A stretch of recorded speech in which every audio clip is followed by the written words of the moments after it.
Bismillahirrahmanirrahim. Assalamualaikum warahmatullahi wabarakatuh. Yang terhormat Ibu Kepala Sekolah dan yang saya hormati Bapak dan Ibu guru sekalian. Puji syukur kita panjatkan atas kehadiran Allah Subhanahu wa taala karena kita masih diberikan kesehatan, kekuatan dan kesempatan untuk mengikuti kegiatan pada hari ini, yaitu diseminasi budaya positif guna untuk memenuhi tugas dalam pendidikan guru penggerak angkatan 8. Baiklah, untuk menghargai waktu, saya akan mempersilahkan kepada Ibu Haji Nurmaya selaku kepala sekolah untuk membuka kegiatan pada pagi hari ini. Saya persilakan kepada Ibu.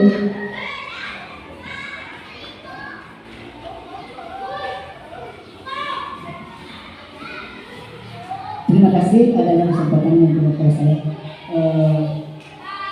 Bismillahirrahmanirrahim. Assalamualaikum warahmatullahi wabarakatuh. Dan selamat siang semuanya. Salam sejahtera untuk kita semua. Alhamdulillah, mana pertama-tama kita mengucapkan puji syukur kepada Allah Subhanahu wa taala karena dimana pada hari ini kita masih diberikan kesehatan, kesempatan serta kekuatan sehingga kita dapat melaksanakan salah satu tugas kita sebagai negara, dan hari ini juga merupakan tugas untuk membantu guru penggerak dalam hal ini judulnya diseminasi budaya positif. Berkaitan dengan itu Bapak dan Ibu guru, saya sebagai selaku yang dituakan di sini, saya berterima kasih banyak kepada Bapak dan Ibu guru. Mari kita bersama-sama mengikuti jalannya kegiatan hari ini, membantu teman kita supaya nanti ini merupakan salah satu contoh untuk kedepannya. Siapa tahu nanti Bapak dan Ibu guru ada yang lolos juga CGD, ada calon guru penggerak. Saya sebagai kepala sekolah di sini saya merasa bersyukur sekali kalau misalnya tahun depan atau tahun ini ada yang lolos seperti ini Bu Malasari SPD. Terus saja, saya bulan yang kemarin saya mengikuti ini pembukaannya. Alhamdulillah, cuman beberapa kecamatan Wolo itu sama Turu cuma Bu Malasari yang guru honorer. Kalau SMP banyak, tapi sama Turu Wolo ini enggak. Kita merasa bangga punya teman kalian ini, ya, karena sudah diumumkan kemarin itu di waktu saya mengikuti rapat awal. Pembukaannya bukan rapat pembukaannya guru penggerak, sudah disampaikan bahwa salah satunya itu kecamatan Samaturu Wolo Beda. Kita lah guru SD adalah guru baru di Malasari yang terpanggil untuk mengikuti guru penggerak seperti ini. Dan kita juga bersyukur. Mudah-mudahan nanti teman ini ada yang lebih lagi, yang PNS ini yang khususnya sudah sertifikasi. Insya Allah kalau karena ini mau ada beberapa dampak positifnya ini. Itu kemarin sudah dibahas kemarin saya juga di sana. Juga kemarin sama dengan dibahas kemarin di Jumaida. Bahwa kalau sudah punya sertifikat, otomatis itu tanpa ada pelatihan langsung diangkat menjadi kepala sekolah, diangkat menjadi pengawas yang tadi PNS. Yang guru honorer akan ada tersendiri nanti. Paling apa saja, karena sudah terdaftar di pusat namanya. Itu yang akan saya ikuti kemarin waktunya pembukaan di hotel 757 bulan berapa itu, bulan kemarin itu, tidak salah. Sebelum saya ke Makassar, saya ikuti itu. Tapi alhamdulillah besar dananya ini. Artinya setiap ada kegiatan itu kita maksudnya kasih makan apa. Saya saja sendiri kemarin alhamdulillah ikut saja sebentar ikut pembukaan bulan jam 12 sudah mendapatkan 280.000. Jadi ini yang ikut ke cara bergerak dia terus kalau masuk di pola pelatihan. Dikasih makan, dikasih tahu kalau masih dari biaya pulang dia sudah tahu saya penting makan tangan semua. Itu tidak ada kita tahu. Karena itu sudah kemarin dari PMP itu sudah diumumkan bahwa ini dana ada memang dananya tersendiri untuk kalau misalnya ikut masuk pelakar. Kalau sini tidak ada, dia sendiri. Kalau misalnya kita di sekolah-sekolah, jadi mana ini sampai bulan 12, Bapak Ibu, insya Allah mana kita ingin membantu teman-teman kita karena ini merupakan baru satu contoh. Misalnya di sama tahun ini ya ada bulan ikut lolos, alhamdulillah kita bantu lagi sampai selesai. Ini 6 bulan ke depannya sampai bulan 12 kalau tidak salah. Jadi kalau ada kegiatan tugasnya lagi, ya maka kita berkumpul lagi seperti ini. Nah, ada apa rezekinya beri saya dia berikan kita minum ini, alhamdulillah kita mau apa. Karena memang tidak ada dana untuk di sini, tapi kalau untuk latihannya ke belakang ada tanggung semua. Gitu. Terus yang terakhir, jadi ini saya lihat ini yang kurang lebih seperempat yang 10. Dan sekali lagi saya mengucapkan terima kasih banyak kepada Bapak Ibu yang sudah meluangkan waktunya. Sebenarnya ini kita sudah belajar, tapi karena nggak apa-apa ya kita namanya tugas berat teman, kita membantu teman dengan ikhlas insya Allah. Mudah-mudahan kegiatan ini hari ini kita memberi ibadah di sisi Allah Subhanahu wa Ta'ala. Baik, mungkin seperti itu sekedar saja pembukaan yang saya buka hari ini. Mari saya buka hari ini kegiatan itu diseminasi budaya positif yang akan dibawakan dan berpantang oleh guru kita pada hari ini. Dalam hal ini adalah Bu Mas Arya sebagai baik. Silakan.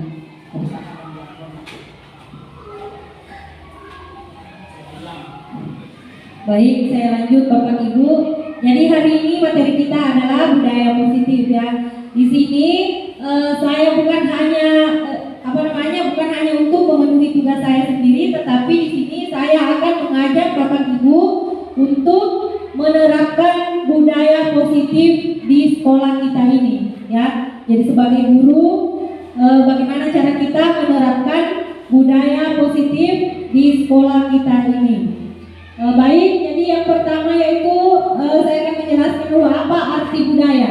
Jadi kata budaya merupakan bahasa yang berasal dari bahasa Sanskerta yaitu budaya, yang merupakan bentuk jamak dari budi yang dimiliki arti budi atau akal. Sedangkan dalam bahasa Inggris budaya dikenal dengan kata kultur yang berasal dari bahasa Latin atau kolor yang memiliki arti mengolah atau mengerjakan budaya. Budaya merupakan pola atau cara hidup yang terus berkembang oleh sekelompok orang dan diturunkan pada generasi berikutnya. Nah, selanjutnya budaya positif. Jadi budaya positif di sekolah yaitu nilai-nilai atau keyakinan-keyakinan dan kebiasaan-kebiasaan di sekolah yang berpihak pada murid, yang dapat dikembangkan menjadi pribadi yang kritis, penuh hormat dan bertanggung jawab. Jadi penerapan budaya positif di sekolah itu harus memiliki suatu keyakinan di kelas, keyakinan di sekolah, kemudian kebiasaan-kebiasaan yang baik. Nah, itu semua kembali kepada kita sebagai seorang guru yang bisa mengontrol ya. Selanjutnya, eksplorasi konsep pada budaya positif. Perubahan paradigma, stimulus respon lawan, teori kontrol, keyakinan kelas, hukuman dan penghargaan. Jadi sebentar baru kita saya jelaskan satu-satu ya. Kemudian 5 posisi kontrol. Selanjutnya arti disiplin dan 3 motivasi perilaku manusia. Selanjutnya 5 kebutuhan dasar manusia dan yang terakhir yaitu segitiga restitusi. Jadi ini suatu penerapan atau eksplorasi konsep dari budaya positif. Selanjutnya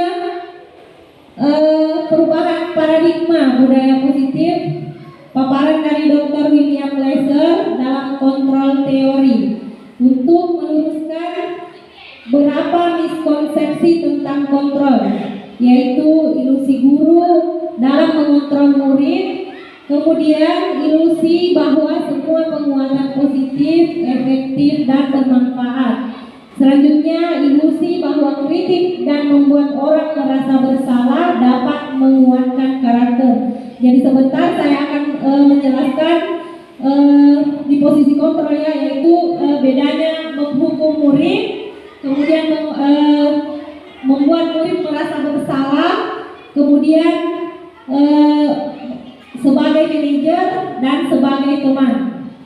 Ya, selanjutnya ilusi bahwa orang dewasa memiliki hak untuk memaksa. Nah, yang pertama tadi ilusi guru dalam mengontrol murid ya. Jadi pada dasarnya kita tidak dapat memaksa murid untuk berbuat sesuatu jikalau murid tersebut memilih untuk tidak melakukannya. Walaupun tampaknya kita sedang mengontrol perilaku murid tersebut, hal ini karena murid tersebut sedang mengizinkan dirinya dikontrol. Ini terbalik-balik ini bahasanya. Tapi sebentar baru saya jelaskan ya. Nah, saat itu bentuk kontrol guru menjadi kebutuhan dasar yang dipilih murid tersebut. Teori kontrol yang menyatakan bahwa semua perilaku memiliki tujuan, bahkan terhadap perilaku yang tidak disukai. Jadi terkadang siswa itu melakukan hal-hal yang salah menurut kita sebagai guru, tetapi murid tersebut melakukan hal itu karena ada tujuannya tersendiri, ya. Ada tujuannya tersendiri. Jadi itu kembali lagi kepada diri kita sebagai guru, kita yang mengontrol murid tersebut, tujuan apa yang ingin dia capai sehingga melakukan kesalahan atau sesuatu yang kita tidak sukai. Baik, yang kedua tadi yaitu ilusi bahwa semua penguatan positif, efektif dan bermanfaat. Penguatan positif atau bujukan atau bentuk-bentuk kontrol, segala usaha untuk mempengaruhi murid agar mengulangi suatu perilaku tertentu adalah suatu usaha untuk mengontrol murid tersebut dalam jangka waktu tertentu. Kemungkinan murid tersebut akan menyadarinya dan mencoba untuk menolak bujukan kita, atau bisa jadi murid tersebut menjadi tergantung kepada sang guru untuk berusaha. Nah, sebagai contoh di sini, suatu murid yang menyadari kesalahannya, misalnya sebagai contoh ya, misalnya ada murid yang bertugas sebagai petugas upacara, kemudian murid tersebut tidak memakai atribut lengkap. Nah, dari situ kita sebagai guru bisa menanyakan mengapa anak tersebut tidak memakai atribut. Pasti ada alasannya. Dan pada saat itu pula murid tersebut pasti akan menyadari kesalahannya, ya. Nah, itu. Lanjut.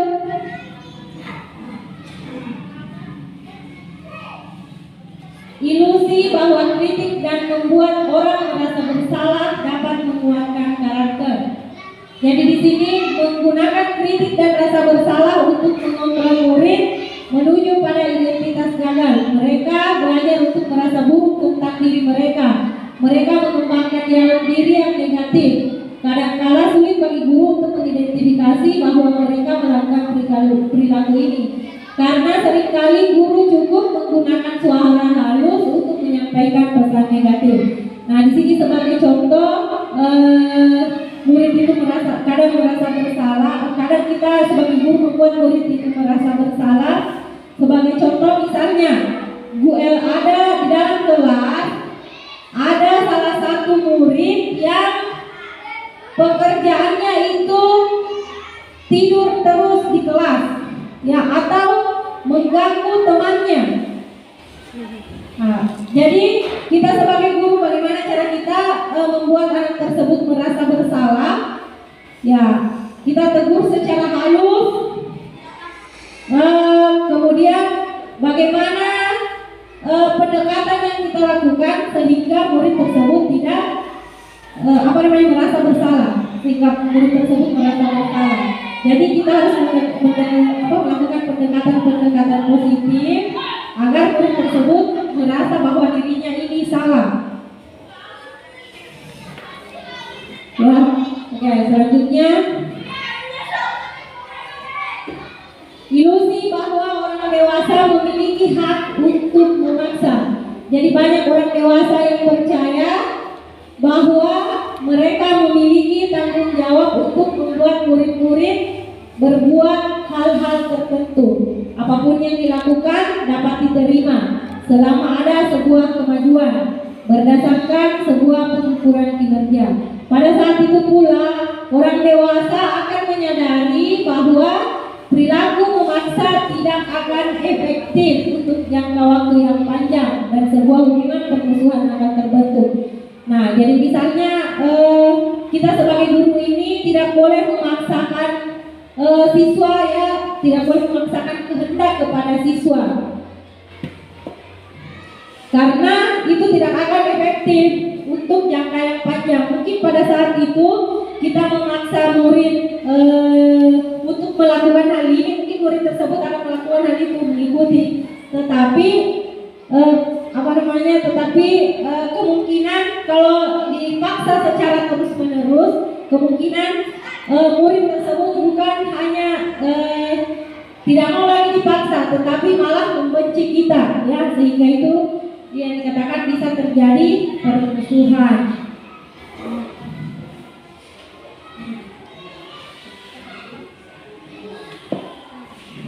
Nah, selanjutnya stimulus respon lawan teori kontrol. Jadi pandangan tentang dunia.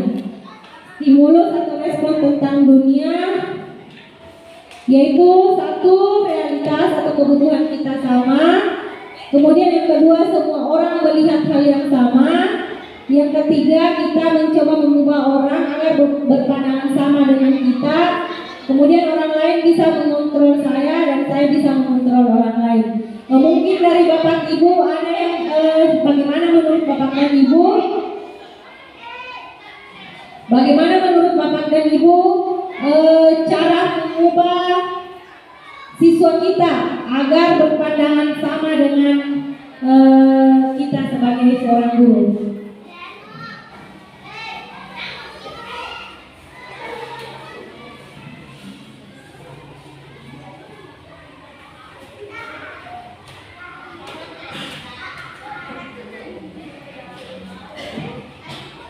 Terima kasih atas kesempatan yang diberikan kepada kami.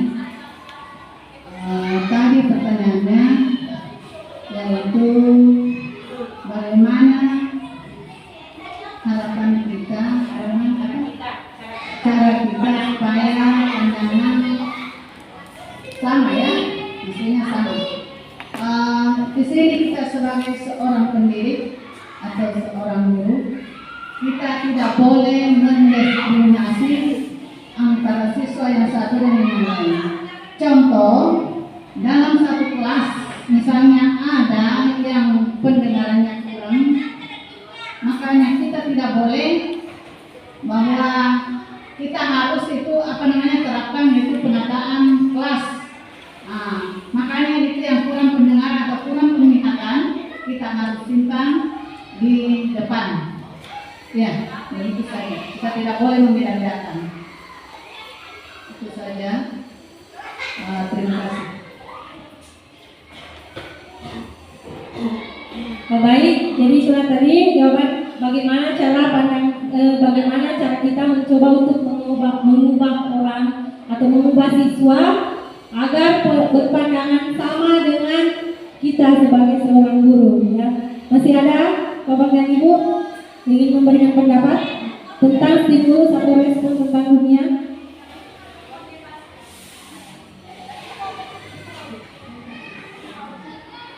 Ya, kalau begitu kita lanjut lagi di teori kontrol, ya, tentang dunia. Yang pertama yaitu realitas atau kebutuhan kita berbeda. Kemudian yang kedua, setiap orang memiliki gambaran berbeda. Yang ketiga, kita berusaha memahami pandangan orang lain tentang dunia. Yang keempat, semua perilaku memiliki tujuan. Jadi apapun yang kita lakukan pasti ada tujuannya, ya. Selanjutnya, Anda tidak bisa mengontrol orang lain.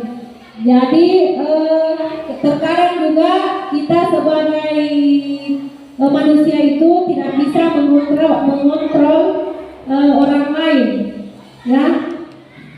Oke, selanjutnya. Nah, kita masuk di disiplin positif.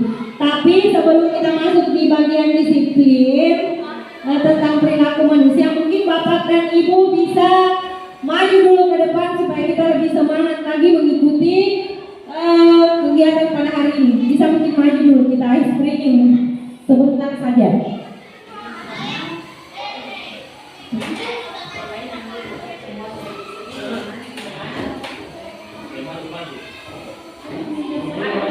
Silakan maju ke depan.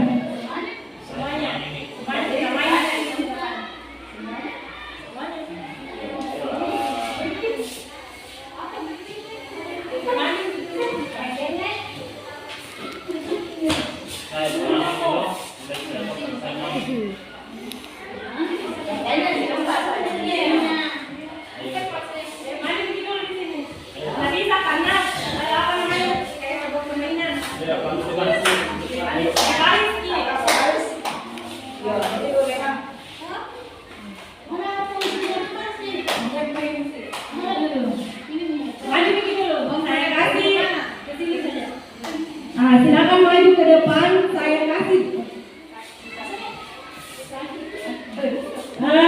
Jadi begini ya, di sini permainannya angkat tangannya dulu, yang satu yang tangan kiri, ya tangan kiri, kemudian tangan kanan seperti ini ya.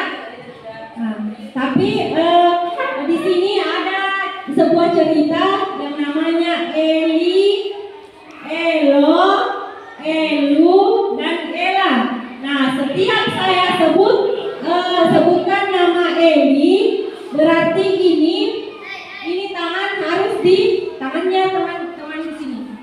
Nah, tidak yang dari sini ke sini, tangan kiri, tangan kanan. Kalau misalnya saya sebut Eli langsung ke sini, terus yang ya kemudian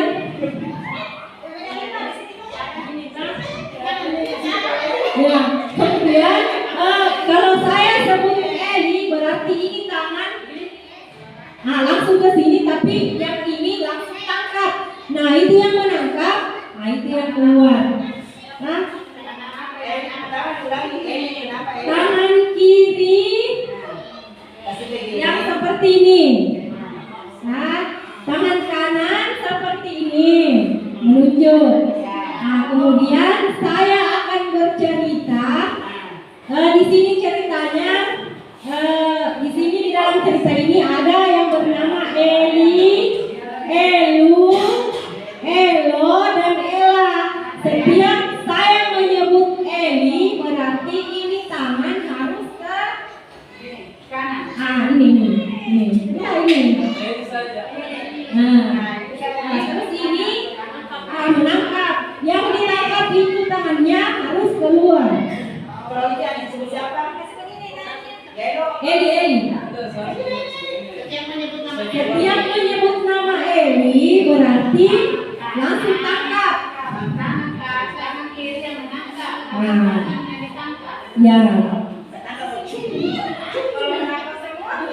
Tidak, intinya yang ditangkap itu yang keluar. Oke, sudah siap Bapak dan Ibu? Nah, sudah siap ya. Baik. Di sebuah desa hiduplah satu keluarga, seorang petani ya. Nah, dia memiliki anak yang bernama Ela, Elu, Eli, dan cepat.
Sultani kemudian dia mempunyai anak 4 ya, yang bernama Elo, Elu, Ela dan Eli.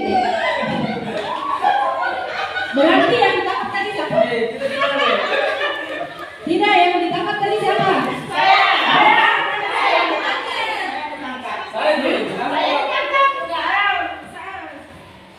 Yang lepas tadi siapa? Yang lepas tadi maunya tadi jangan dulu dilepas, kalau terlanjur ditangkap. Tadi mana yang ditangkap tangannya itu yang keluar.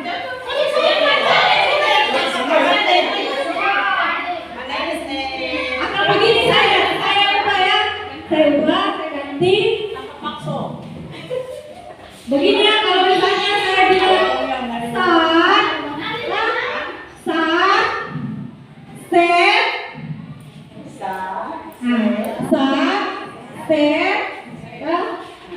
terus digoyang-goyang tangannya di tangannya teman. Nah, kalau saya bilang, wah berarti ini semuanya harus bersuara ya, harus bersuara. Jadi begini, tangan kanan set, kemudian kuat. Nah, ini tangannya ini begini. Nah, kalau saya bilang tangkap langsung ini lebih lepas tangannya supaya tidak tertangkap, tapi yang tangan kiri tetap menangkap. Oke, sudah bisa?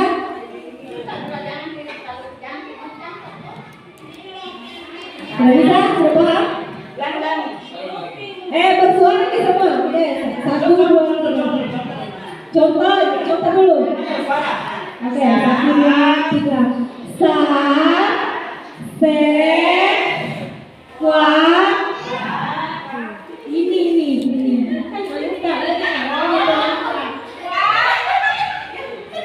Oke. Tangkap. Jadi burus yang keluar begitu. Oke, sudah.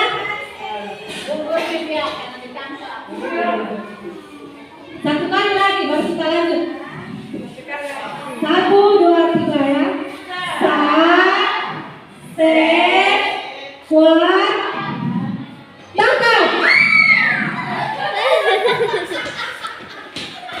Oke, silakan duduk kembali Bapak dan Ibu ya. Kita lanjutkan lagi.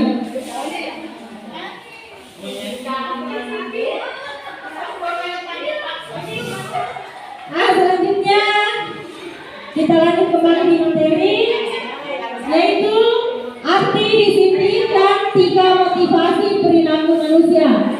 Jadi disiplin itu berasal dari bahasa Latin disiplina, yang artinya belajar makna asal kata. Ini berkonotasi dengan disiplin diri dari murid-murid Socrates dan Plato. Disiplin diri membuat orang menggali potensinya menuju sebuah tujuan. Apa yang dihargai dalam budaya kita, makna kata disiplin telah berubah menjadi sesuatu yang dilakukan seseorang pada orang lain untuk mendapatkan kepatuhan. Kecenderungan umum adalah menghubungkan kata disiplin dengan ketidaknyamanan, bukan apa yang kita hargai atau pencapaian suatu tujuan.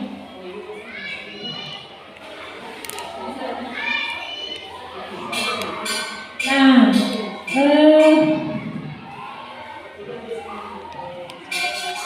ketika kita mendengar kata disiplin, apa yang terbayang di benak Bapak Ibu? Menurut Bapak Ibu, apa itu disiplin? Menurut Bapak Ibu, apa itu disiplin? Oh, baik, silakan. Tepat waktu, mengerjakan sesuatu sesuai dengan waktu dan tempatnya. Baik, terima kasih. Selanjutnya Jadi menurut Pak Rijal tadi disiplin itu menghargai waktu dan tepat waktu.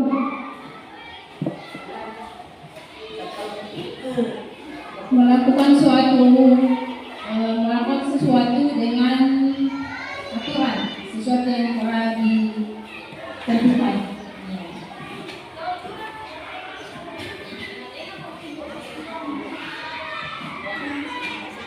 Disiplin adalah yaitu contohnya kita melaksanakan upacara bendera setiap hari Senin. Itu merupakan suatu contoh disiplin yang melakukan sesuatu yang di sekolah ini. Baik Bapak Ibu, jadi tadi menurut Pak Rijal disiplin itu harus tepat waktu ya. Selanjutnya menurut Ibu Lisnawati melakukan disiplin itu melakukan sesuatu sesuai dengan aturan yang telah dibuat. Kemudian sebagai contoh misalnya melakukan upacara bendera harus tepat waktu, kemudian harus sesuai dengan aturan yang berlaku. Jadi kebanyakan orang akan menghubungkan kata disiplin itu dengan tata tertib di sekolah, peraturan dan kepatuhan. Ya, kata disiplin sering dihubungkan. Kata disiplin juga ini kadang dihubungkan dengan hukuman. Ya, jadi kadang dihubungkan dengan hukuman. Karena biasa ada siswa yang melanggar aturan yang telah dibuat. Kemudian siswa tersebut dihukum, berarti itu namanya tidak disiplin, ya. Selanjutnya ada 3 motivasi perilaku manusia, yaitu yang pertama untuk menghindari ketidaknyamanan atau hukuman. Jadi kadang ada orang yang menerapkan suatu kedisiplinan karena orang tersebut tidak ingin dihukum. Selanjutnya yang kedua yaitu untuk mendapatkan imbalan atau penghargaan dari orang lain. Kemudian ini yang kedua ya, kadang ada orang melakukan suatu kegiatan atau melakukan suatu aturan karena ingin diberikan penghargaan atau imbalan. Selanjutnya yang ketiga yaitu untuk menjadi orang yang mereka inginkan dan menghargai diri sendiri dengan nilai-nilai yang mereka percaya. Jadi disiplin juga itu mengandung sebuah nilai-nilai yang ada di dalamnya yang harus dipatuhi. Baik, untuk selanjutnya untuk menghindari ketidaknyamanan atau hukuman. Jadi ini adalah tingkat terendah dari motivasi perilaku manusia ya. Di sini biasanya banyak orang yang motivasi perilakunya untuk menghindari hukuman atau ketidaknyamanan. Mereka akan bertanya apa yang akan terjadi apabila tidak melakukannya. Kemudian sebenarnya mereka sedang menghindari permasalahan yang mungkin muncul dan berpengaruh pada mereka secara fisik, psikologis maupun tidak terpenuhinya kebutuhan mereka bila mereka tidak melakukan tindakan tersebut.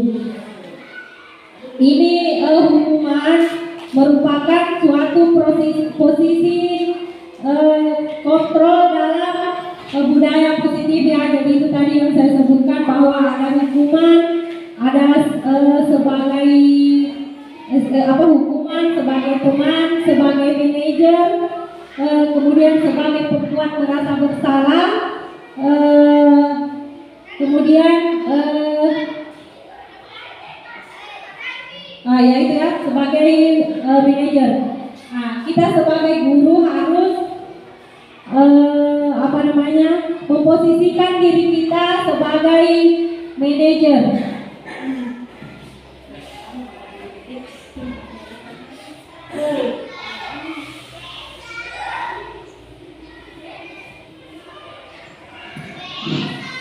Lanjut, untuk menjadi orang yang mereka inginkan dan menghargai diri sendiri dengan nilai-nilai yang mereka percaya.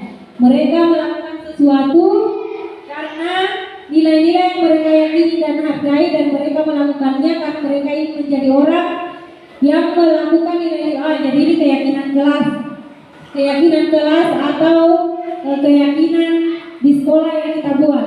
Jadi sebagai seorang guru sebenarnya sebelum kita misalnya kayak memasuki tahun ajaran baru seperti ini ya, seharusnya itu kita harus membuat keyakinan kelas terlebih dahulu agar anak-anak kita tidak melanggar keyakinan apa yang telah dibuat di dalam kelas tersebut. Dalam keyakinan kelas tersebut di dalamnya itu ada nilai-nilai kebajikan ya. Sebagai contoh, kalau kita membuat keyakinan kelas, sebagai contohnya misalnya, jadi beda keyakinan kelas, beda peraturan kelas ya. Kalau peraturan kelas berarti nilai-nilai yang betul-betul harus dipenuhi, sedangkan keyakinan kelas itu kita sebagai guru itu memberikan kebebasan kepada siswa untuk melakukan hal-hal baik yang di dalamnya memiliki nilai-nilai kebajikan. Contoh, misalnya kita membuat keyakinan kelas tidak boleh membuang sampah pada tempatnya. Jadi beda ya peraturan kelas dengan keyakinan kelas. Kalau peraturan kelas misalnya buanglah tidak boleh membuang sampah di sembarang tempat. Nah, kemudian keyakinan kelas itu misalnya buanglah sampah pada tempatnya, berarti di dalamnya memiliki nilai-nilai kebajikan. Nah, jadinya keyakinan kelas, hukuman dan penghargaan. Untuk terbentuknya budaya positif, pertama-tama perlu diciptakan dan disepakati keyakinan-keyakinan atau prinsip-prinsip dasar bersama di antara para warga kelas. Seperti yang saya jelaskan tadi bahwa sebelum kita melakukan pembelajaran harus ada yang namanya keyakinan kelas yang kita buat di dalam kelas kita masing-masing ya. Jadi Bapak dan Ibu tidak mungkin kita langsung mengajar saja, tetapi harus membuat dulu aturan keyakinan kelas di masing-masing kelas kita. Jadi beda keyakinan, beda peraturan ya.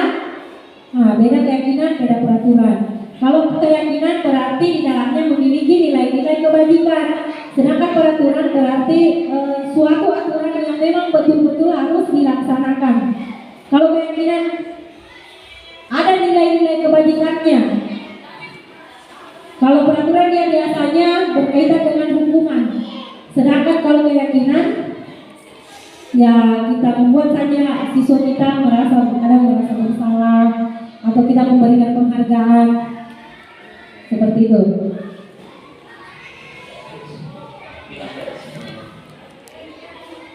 Nah, selanjutnya mengapa keyakinan kelas? Mengapa tidak peraturan kelas? Karena begini, kalau peraturan kelas, kadang kita sebagai guru tidak mengontrol diri kita. Kalau misalnya peraturan tersebut dilanggar, biasanya kita memberikan hukuman, ya, yang hukuman itu yang kadang bisa mematikan karakter anak-anak. Nah, itu peraturan. Misalnya ada sebuah contoh, ada seorang guru kelas 1, tapi bukan di sekolah ini ya, sebuah contoh saja. Karena peraturan di kelasnya tidak boleh memakai pulpen sehingga dia rampas pulpennya anak tersebut. Nah, kalau seperti itu kan namanya peraturan kelas. Berarti kalau dilanggar itu kayak semacam hukuman, semacam membunuh karakter siswa sehingga siswa tersebut tidak mau lagi datang ke sekolah karena dia maunya pakai pulpen tapi dilarang harus pakai pensil. Itu ada seseorang yang pernah menceritakannya, bukan di sini. Kemudian selanjutnya kalau kalau keyakinan kelas berarti di situ kita sebagai guru betul-betul memberikan siswa tersebut kebebasan artinya bukan berarti kebebasan yang salah, kebebasan yang tidak ini, tapi memberikan kebebasan kepada siswa untuk melakukan sesuatu yang di dalamnya memiliki nilai-nilai kebajikan. Nah, seperti itu. Kemudian mengapa adanya keyakinan kelas penting untuk terbentuknya sebuah budaya positif dan bagaimana mewujudkan sebuah keyakinan kelas yang efektif. Nah, menurut Bapak Ibu, karena tadi saya sudah menjelaskan apa itu keyakinan kelas dan apa itu peraturan kelas. Menurut Bapak Ibu, bagaimana cara kita mewujudkan sebuah keyakinan kelas yang lebih efektif di dalam kelas kita masing-masing? Mungkin ada dari ibu guru kelas rendah, kemudian pendapat dari ibu guru kelas tinggi.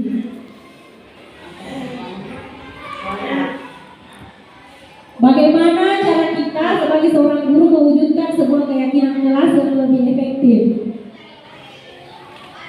Beserta dengan contohnya.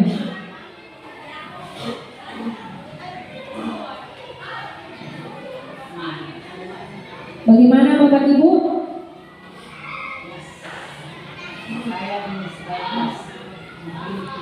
Kelas?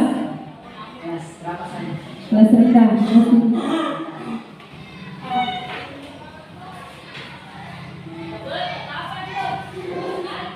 Jadi suatu Bagaimana cara kita mewujudkan sebuah keyakinan kelas yang lebih efektif? Caranya seperti ini. Kita tadi sudah dijelaskan oleh Ibu Sandi bahwa keyakinan dan peraturan berbeda. Peraturan itu kita berikan sanksi atau hukuman, sedangkan berkeyakinan itu tidak sama dengan misalnya kita itu contoh bahwa kita seorang guru untuk membuat keyakinan jelas seperti ini.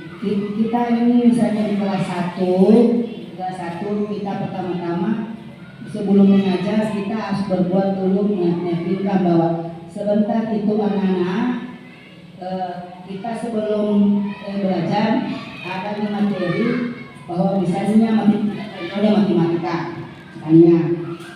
Dari matematika ini kalau misalnya saya berikan materi bahwa 1 tambah 1, kamu harus yakin bahwa itu jawabannya 2. Contohnya seperti dalam matematika. Kalau di bidang di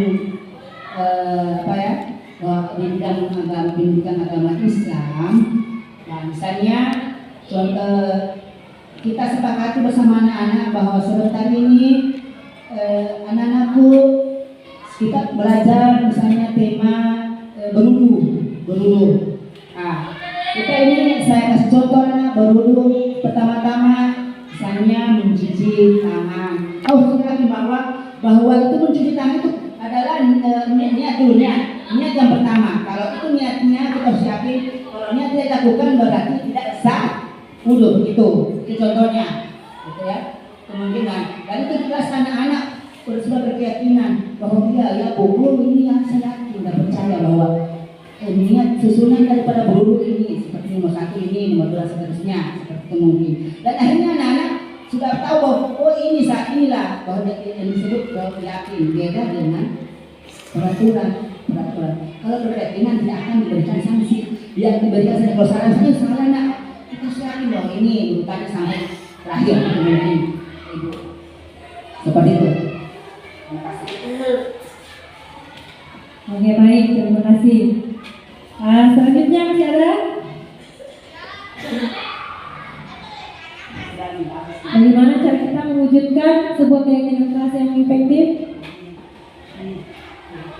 Ya, silakan. Terima kasih. Sedikit saja. Kalau menurut saya anak itu dia lebih cepat lupa apa yang dia dengar, tapi anak lebih cepat ingat apa yang dia lihat. Jadi kita sebagai guru untuk mewujudkan sebuah keyakinan di kelas, kita harus memberikan atau memperlihatkan karakter-karakter yang baik di dalam kelas. Dan untuk itu tujuannya yaitu supaya karakter-karakter anak yang mereka lihat itu bisa mereka bawa sampai dewasa nanti. Dan saya pastikan yakin dan pasti terpengaruh di dalam di dalam lingkungannya. Saya kira begitu. Baik, terima kasih Pak Siswan. Nah, jadi untuk mewujudkan sebuah komunikasi yang efektif itu yaitu kita harus menjadi contoh ya untuk siswa-siswa kita. Nah, selanjutnya, jadi di sini posisi kontrol kita sebaiknya sebagai manajer ya, karena kalau sebagai manajer kita bisa mengontrol siswa dengan baik.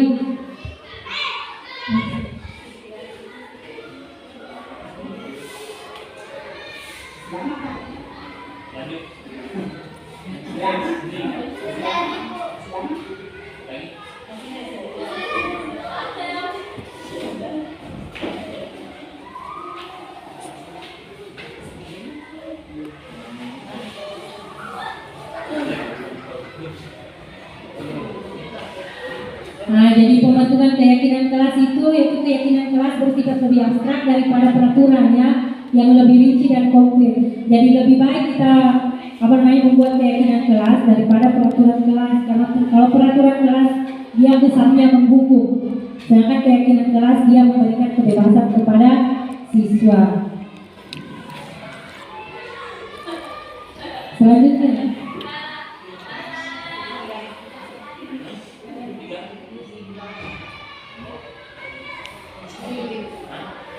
jadi 5 kebutuhan dasar manusia yaitu 1. Kebutuhan bertahan hidup, 2. Cinta dan kasih sayang, 3. Penguasaan atau kebutuhan pengakuan atas kemampuan, 4. Kebebasan, kebutuhan anak pilihan, dan 5. Kesenangan.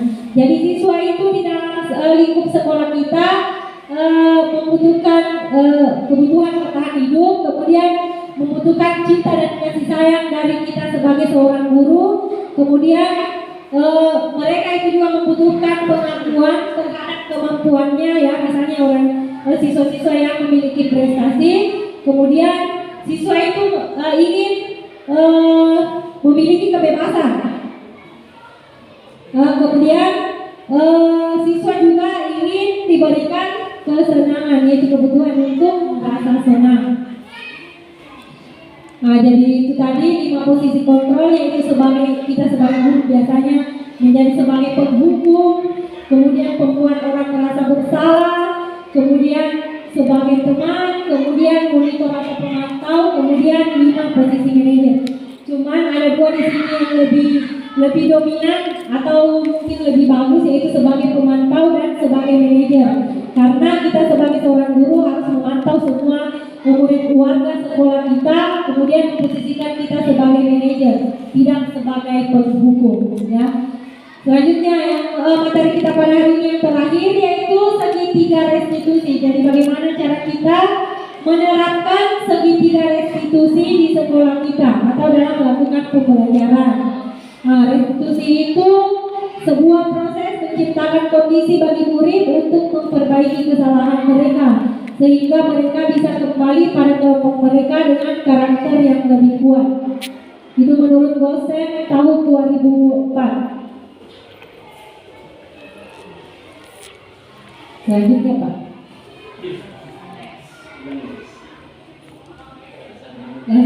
Di bawah.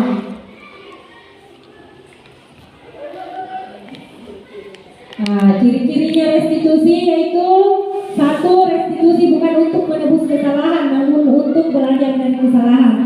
Jadi di sini kita sebagai guru harus memposisikan siswa bahwa siswa itu tidak boleh dihukum atau dia harus menebus kesalahannya, tetapi kita membuat siswa tersebut untuk belajar dari kesalahan yang dilakukan.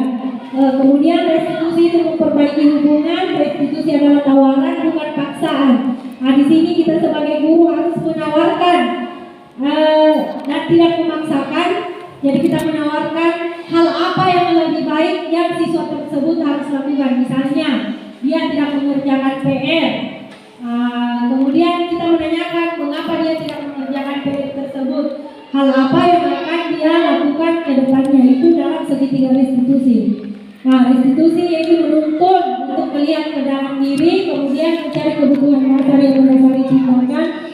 Kemudian restitusi diri adalah cara yang paling baik ya. Selanjutnya restitusi fokus pada karakter bukan tindakan. Restitusi itu menguatkan, fokus pada solusi, kemudian mengembalikan murid yang berbuat salah pada kelompoknya. Jadi segitiga restitusi itu sebenarnya ada 3, yaitu yang pertama memvalidasi identitas, artinya sebagai contoh menanyakan mengapa dia melakukan hal tersebut. Kemudian menanyakan apa alasannya sehingga dia melakukan hal tersebut. Nah, selanjutnya yang kedua, bagian kedua yaitu menanyakan keyakinan kelas apa yang dia langgar. Keyakinan apa yang dia langgar ya. Kemudian yang ketiga yaitu menanyakan kepada siswa tersebut yang berbuat salah, solusi apa yang akan dia lakukan untuk mengubah atau memperbaiki kesalahannya. Ya itu.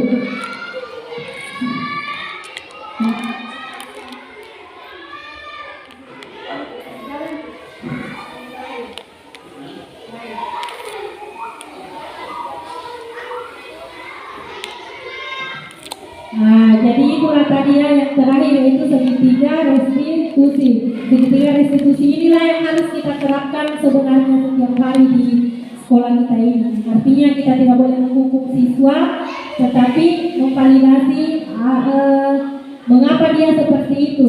Ya, kalau misalnya kita sudah validasi siswa tersebut mengapa dia melakukan kesalahan seperti itu, kita harus menanyakan atau melakukan pendekatan. Apa alasannya sehingga dia melakukan hal itu dan apakah dia bisa berubah atau tidak. Kita menanyakan solusinya. Mungkin itu saja materi kita pada kegiatan hari ini, dan saya berterima kasih kepada Bapak dan Ibu yang telah melakukan kegiatan ini. Jika ada kurang dan lebihnya apa yang saya sampaikan, mohon dimaafkan. Kita bisa diskusi kembali tentang budaya positif ini di luar kegiatan ya. Ini masih bisa kita berkolaborasi. Baik, saya akan mempersilakan kepada Ibu Kepala Sekolah kembali untuk menutup kegiatan pada hari ini.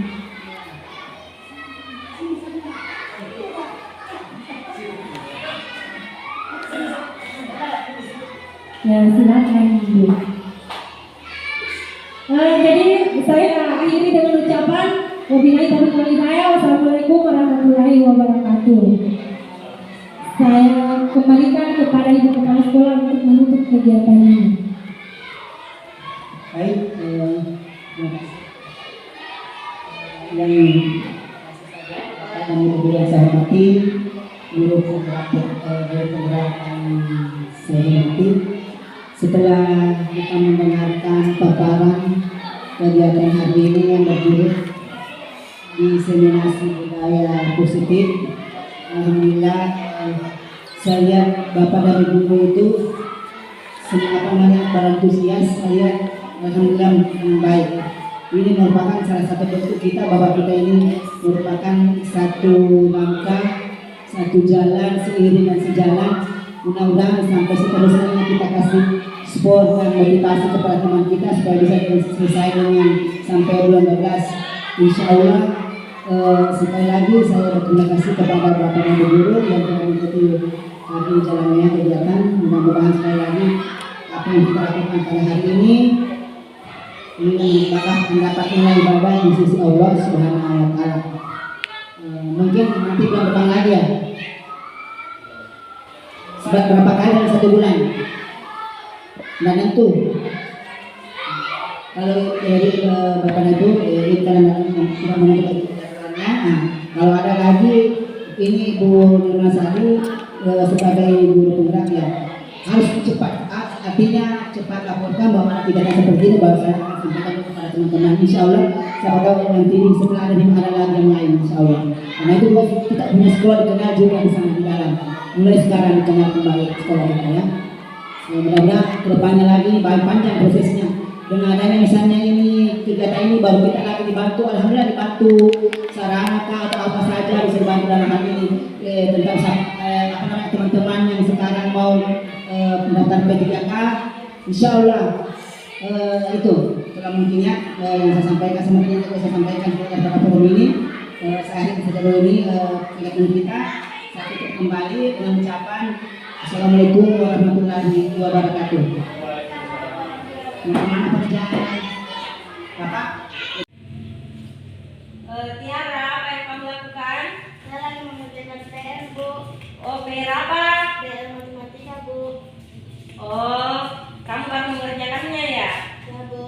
Oh, tidak apa-apa, karena bukan kamu hanya satu-satunya orang yang baru mengerjakan PR ya. Beberapa hari lalu juga banyak teman kamu yang tidak mengerjakan PR. Kamu melakukan ini pasti karena ada alasannya, kan? Ya, Bu. Saya tadi malam membaca buku cerpen sehingga saya kelelahan dan saya ketiduran, Bu.